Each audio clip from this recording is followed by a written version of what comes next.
పిత పుత్ర పవిత్రాత్మ నామమున ఆమేన్.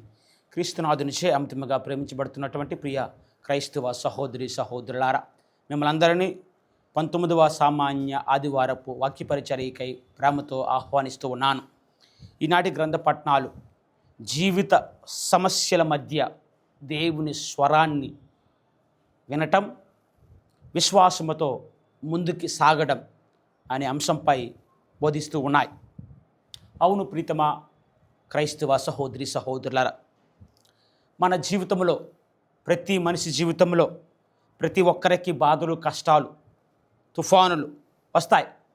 కొన్నిసార్లు అనారోగ్య రూపంలో, మరికొన్నిసార్లు కుటుంబ సమస్యల రూపంలో, ఆర్థిక సమస్యల రూపంలో, కొన్నిసార్లు దేవుడు మనం ఎన్నిసార్లు ప్రార్థన చేసినా ఆలకించట్లేదే అనే ఆలోచనలో మనం ఉంటుంటాం. ప్రియ క్రైస్తవ సహోదరి సహోదరులారా, ఈ రోజున ఈ 3 పట్టణాలు కూడా మనకు ఒకే సందేశాన్ని ఇస్తున్నాయి. ఏమిటంటే, దేవుడు మన బాధలను తొలగించుకోపోవచ్చు, కానీ మన బాధలతో ఉన్నప్పుడు మనతో ఉంటాడు, మన మధ్య ఉంటాడని విశ్వాసంతో ఉండాలి అని బోధిస్తూ ఉన్నాయి. అదే అంశాన్ని యెషయా గ్రంథంలో చూస్తాం. 41వ అధ్యాయము 10వ వచనంలో ఈ విధంగా ఉంది. దేవుడు అంటున్నాడు, భయపడవలదు, నేను మీతో ఉన్నాను. ప్రియ విశ్వాసులారా, ఈనాటి మొదటి పట్టణాన్ని మనం ఒక్కసారి చూసినట్లయితే, ఏలియా ప్రవక్త దేవుని స్వరాన్ని ఎక్కడ విన్నాడు అనే విషయాన్ని మనం అందరూ కూడా చూస్తూ ఉన్నాం. ఏలియా ఒక గొప్ప ప్రవక్త, కానీ ఒక సమయంలో నిరాశకు గురయ్యాడు. జెజబెల్ రాణి పాలస్తీనా దేశాన్ని పరిపాలిస్తున్న సమయంలో ఆ దేశంలో దబ్బర దేవదూతలను ప్రవేశపెట్టింది. వాటిని పూజించడం ప్రజలు మొదలుపెట్టారు, వాటికి ఆకర్షితులయ్యారు. ఈ విషయాన్ని తెలుసుకున్న ప్రవక్త ఒక సందర్భంలో తీవ్ర ఆగ్రహానికి గురై దబ్బర ప్రవక్తలందరినీ కూడా చంపేశాడు. ఈ విషయాన్ని తెలుసుకున్న రాణి ప్రవక్తను చంపాలనుకుంది. తన ప్రాణాన్ని కాపాడుకోవటానికి అరణ్యానికి పారిపోయాడు. అలసిపోయాడు, సొలసిపోయాడు. చివరికి అరణ్యములో, అడవిలో ఒక రేగు చెట్టు కింద కూర్చుని, దేవా, ఇక నా వల్ల కాదు, నాకు శక్తి లేదు, ఇంకా నడిచే ఓపిక నాకు లేదు, నా ప్రాణాన్ని తీసుకుపో, నా పూర్వీకులు ఉన్న చోటనే నన్ను కూడా ఉంచు అని దేవునికి మొరపెట్టినప్పుడు దేవుడు తన ప్రార్థన ఆలకించి ఒక దేవదూత ద్వారా రొట్టెను, నీటిని పంపిస్తున్నాడు. వాటిని భుజించిన తర్వాత ప్రవక్త ఏలియా ప్రవక్త 40 రోజుల పాటు ప్రయాణం చేసి హెరోబు కొండకు చేరుకుంటాడు. అక్కడ దేవుణ్ణి కలుసుకుంటాడు. అక్కడ ముందుగా ఏమైందంటే, బలమైన గాలి వచ్చింది, అదేవిధంగా భూకంపం వచ్చింది, అగ్ని వచ్చింది, కానీ దేవుడు వాటిలో లేడు. తర్వాత ఒక మెల్లని సన్నని స్వరం ద్వారా దేవుడు మాట్లాడాడు ఏలియా ప్రవక్తతో. అవును ప్రీతమ క్రైస్తవ సహోదరి సహోదరులారా, మన జీవితాల్లో చూసినట్లయితే మనం ఒక్కొక్కసారి దేవుని పెద్ద పెద్ద అద్భుతాల్లో చూడాలనుకుంటా, కానీ ఆయన మన మనస్సాక్షిలో, ప్రార్థనలో, పరిశుద్ధ దివ్య పూజా బలిలో, పరిశుద్ధ గ్రంథములో, పేదవారి కన్నీళ్ళలో, క్షమలో, నిశ్శబ్దంలో మాట్లాడుతాడని మనం గుర్తించాలి. మనం పెద్ద పెద్ద అద్భుతాల్లో చూడాలనుకుంటాం, కానీ దేవుడు చిన్న చిన్న వాటినే వాడుకొని వాటి ద్వారా మనకు ప్రత్యక్షమవుతాడు, మనతో మాట్లాడుతాడని మనం గ్రహించాలి. కథోలిక సాంప్రదాయాల ప్రకారంగా మనకి సత్యోపదేశ సంఖ్యం మనకేం బోధిస్తుందంటే, silence is the language of God, నిశ్శబ్దమే దేవుని భాష అంటుంది. అదే విధముగా మదర్ తెరేసా గారు ఈ విధంగా అంటున్నారు, God speaks in the silence of the heart. దేవుడు నిశ్శబ్ద హృదయంలోనే మాట్లాడుతాడు అని మనకు తెలియజేస్తున్నారు. అవును ప్రీతమ క్రైస్తవ సహోదరి సహోదరులారు, ఈ కాలంలో ఎక్కడ చూసినా పెద్ద పెద్ద శబ్దాలు, గందరగోళాలతో నిండి ఉన్నది, కానీ దేవుడు ఇంకా నువ్వు నిశ్శబ్దములోనే మాట్లాడుతాడని మన అందరికి కూడా అభయమిస్తూ ఉన్నాడు.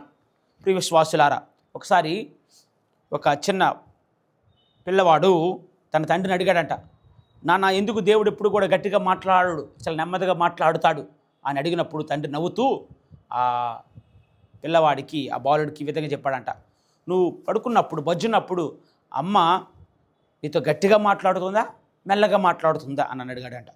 అప్పుడు ఆ పిల్లాడు అన్నాడంట, అమ్మ మెల్లగా మాట్లాడుతున్నాను, జో కొడుతుంది, బొజ్జో పెడుతుంది అన్నాడట. ప్రియ విశ్వాసులారా, మనం దీని ద్వారా నేర్చుకున్నది ఏంటంటే, ప్రేమ ఉన్నప్పుడు, మన మీద ప్రేమ ఉన్నప్పుడు ఈ విధంగానే ఉంటుంది, దేవుని ప్రేమ కూడా ఇలానే ఉంటుంది అని మనం గుర్తించాలి. ఈనాటి రెండో పట్లం చూస్తే, పునీత పౌలు మహర్షి తన ప్రజల కోసం ఆవేదన పడుతున్నాడు. ఎందుకంటే వారికి దేవునితో ఒప్పందం ఉంది, దేవాలయాలు ఉన్నాయి, ప్రవక్తలు ఉన్నారు బోధించడానికి, కానీ వారి క్రీస్తుని గుర్తించలేకపోతున్నారు. ఈరోజు మరి మన కుటుంబాలకి ఏంటి సందేశం అంటే, మనం కథోలిక కుటుంబాల్లో పుడితే సరిపోదు, గుడికి వచ్చే సరిపోదు, దివ్య సంస్కారాలను స్వీకరిస్తే సరిపోదు. క్రీస్తుని వ్యక్తిగతంగా స్వీకరించాలి, ప్రేమించాలి. Knowing Christ is more important than knowing above Christ. క్రీస్తుని తెలుసుకోవాలి. అందుకని catechism of the Catholic Church సత్యోపదేశ సంక్షేమం నెంబర్ 18-14లో చూస్తే ఈ విధంగా ఉంటుంది. మనం అందరికీ కూడా ప్రీతమ క్రైస్తవ సహోదరి సహోదరులారా, faith is a personal adherence to God. విశ్వాసం కేవలం సాంప్రదాయం కాదు, ఇది దేవునితో జీవితకాల సంబంధం అంట. అందుకని ప్రియ విశ్వాసులారు, ఒకసారి ఒక యువకుడు ఆదివారం గుడికి వచ్చినప్పుడు ఒకరోజు ఫాదర్ గారు అడిగారంట, నువ్వు గుడిని ప్రేమిస్తున్నావా లేకపోతే క్రీస్తుని ప్రేమిస్తున్నావా అని అడిగినప్పుడు, దేన్ని ప్రేమిస్తున్నావు అడిగినప్పుడు ఆ వ్యక్తి అన్నాడంట, నాకు గుడి అంటే చాలా ఇష్టం అండి, అందుకే వస్తున్నాను. అప్పుడు ఫాదర్ గారు అన్నారంట, గుడి అనేది నిన్ను క్రీస్తు వరకే తీసుకువెళ్తుంది, ఈ గుడి మాత్రం క్రీస్తు కాదన్నాడట. బహుశా మనకు కూడా ఇది ఒక ప్రశ్నగా మిగులుతుంది. అవును ప్రీతమ క్రైస్తవ సహోదరి సహోదరులారా, ఈనాటి సువిశేష పట్టణంలో మనం ఒకసారి చూసినట్లయితే, క్రీస్తు ప్రభు 5,000 మందికి ఆహారాన్ని పంచిపెట్టే అద్భుతం, 5 రొట్టెలు 2 చేపలు, 5 రొట్టెలు 2 చేపల అద్భుతం ద్వారా 5,000 మందికి ఆహారాన్ని పంచిపెట్టిన తర్వాత క్రీస్తు ప్రభు ఏకాంతముగా ప్రార్థన చేయడానికి వెళ్ళారు. క్రీస్తు కంటే ముందుగా శిష్యులు ఆవల ఒడ్డుకి వెళ్ళారు పడవలో. ఇప్పుడు ఈ సందర్భంలో క్రీస్తు ప్రభు తన పనిని పూర్తి చేసుకొని వస్తూ ఉన్నారు. శిష్యులేమో పడవలో ఉన్నారు. పడవలో ఉంటుండగానే బలమైనటువంటి గాలులు మొదలయ్యాయి, అలలు పెద్దవయ్యాయి. ఇలాంటి సందర్భంలో క్రీస్తు ప్రభు నీటి మీద నడుస్తూ వస్తున్నారు. వాళ్ళు భూతం అనుకున్నారు. అప్పుడు వాళ్ళు భయపడ్డారు. అప్పుడు క్రీస్తు ప్రభు అంటున్నారు, నేనే, భయపడవలదు, ధైర్యంగా ఉండండి, అధైర్యపడవద్దు అని చెప్తూ, మీరు భయపడవలదు, నేనే అన్నప్పుడు పేతురు అంటున్నాను, నీవే అయితే నన్ను కూడా రమ్మని ఆదేశించు అన్నప్పుడు ప్రభు పలికిన మాట ఒకే ఒక మాట, రమ్మని ఆదేశించినప్పుడు పేతురు కూడా నడిచారు. ప్రీతమ క్రైస్తవ సహోదరి సహోదరులారా, పేతురు నడిచినప్పుడు విశ్వాసం పనిచేస్తుంది. కానీ తను వెళ్తూ ఉండగా ఈ అలలు, ఈ గందరగోళాలకి భయపడ్డాడు. అటు చూశాడు. చూసిన వెంటనే మునిగిపోవటం మొదలైంది.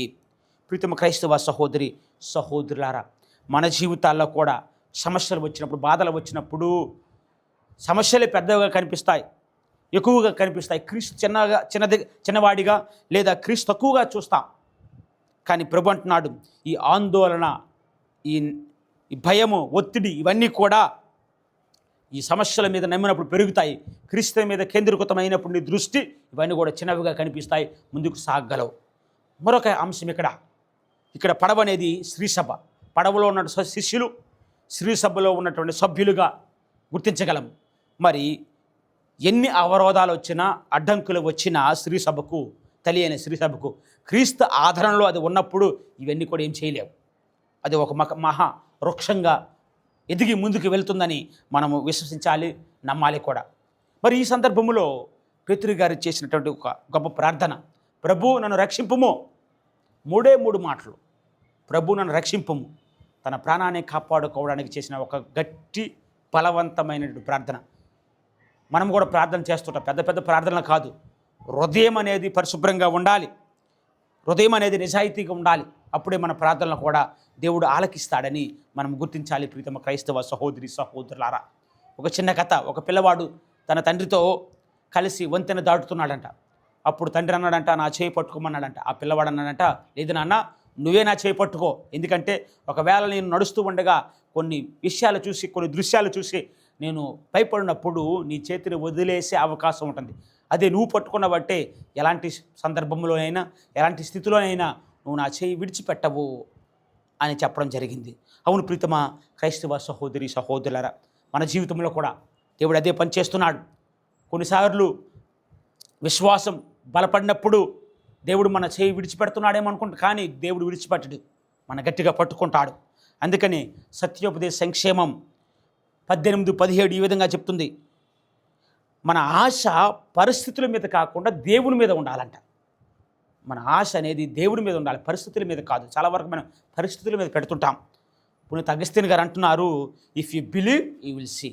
నమ్మితేనే నువ్వు చూడగలవు అని మన అభయం ఇస్తున్నాడు, చెప్తున్నాడు, బోధిస్తున్నాడు. పునీత 2వ జాన్ పాల్ పాప్ గారు అంటున్నారు, do not be afraid, open wide the doors for Christ. Do not be afraid, open wide the doors for Christ. భయపడవలదు, క్రీస్తు కొరకు మీ హృదయ ద్వారాలను విశాలంగా తెరవండి. పోప్ ఫ్రాన్సిస్ గారు అంటున్నారు, faith grows when we walk with Christ even through the storms. మీ జీవిత సమస్యల మధ్యలో కూడా క్రీస్తుతో కలిసి నడిచినప్పుడు మన విశ్వాసం మరింత బలపడుతుంది అని బోధించడం చూస్తున్నాం.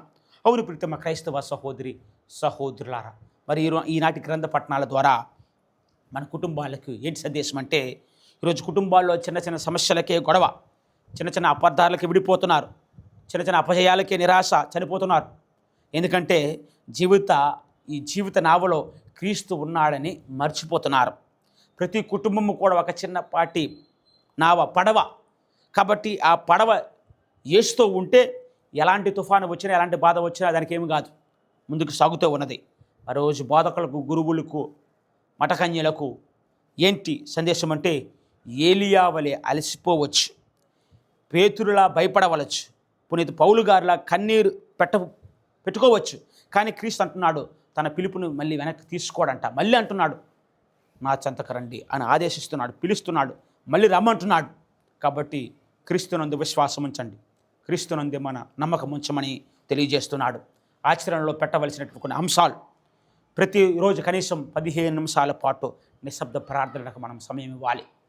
అదేవిధంగా సమస్యల మధ్యలో కూడా క్రీస్తు మనతో ఉన్నాడు, క్రీస్తు మీద నమ్మకాన్ని అలవర్చుకోవాలి. భయపడవలదు, ప్రభు నిన్ను రక్షించు అని ప్రార్థన చేయాలి. అదేవిధంగా కుటుంబ ప్రార్థనను పునరుద్ధరించాలి. దివ్య పూజా బలిలో విశ్వాసంతో పాల్గొని దివ్య సప్రసాదాన్ని స్వీకరించాలి.